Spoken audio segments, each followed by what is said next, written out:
L'histoire que je m'apprête à vous raconter est celle de Dolores, une petite fille de 9 ans. Vous me croirez sans doute pas, mais les jouets ont une âme, eux aussi. Je m'appelle Teddy et j'étais moi-même le doudou de Dolores. Elle m'emmenait partout, elle ne me quittait jamais. Un jour, après l'école, la fillette et ses parents se rendirent dans un magasin.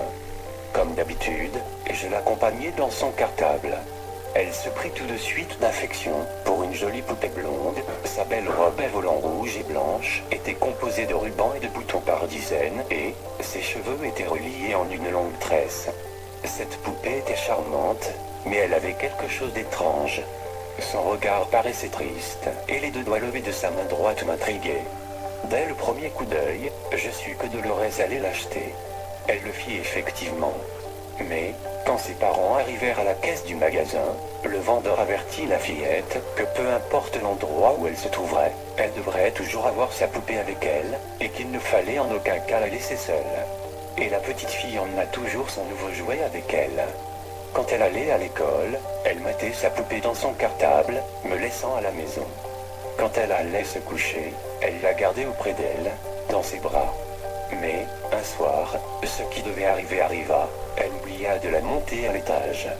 Au milieu de la nuit, un bruit se fit entendre et une petite voix résonna dans les escaliers.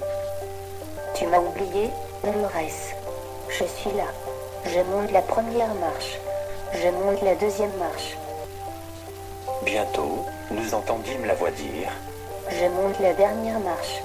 Dolores, je suis dans le couloir. » Cachée sous sa couverture, la pauvre fillette me prit dans ses bras et me serra fort contre son cœur.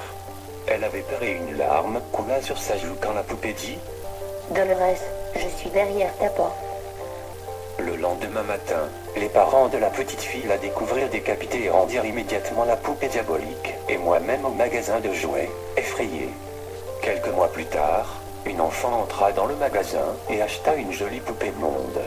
Cette dernière portait une robe rouge et blanche avec des rubans et des boutons par dizaines et avait ses longs cheveux reliés en une tresse. Cette poupée était charmante, mais elle avait quelque chose d'étrange. Son regard paraissait triste et elle avait 3 doigts levés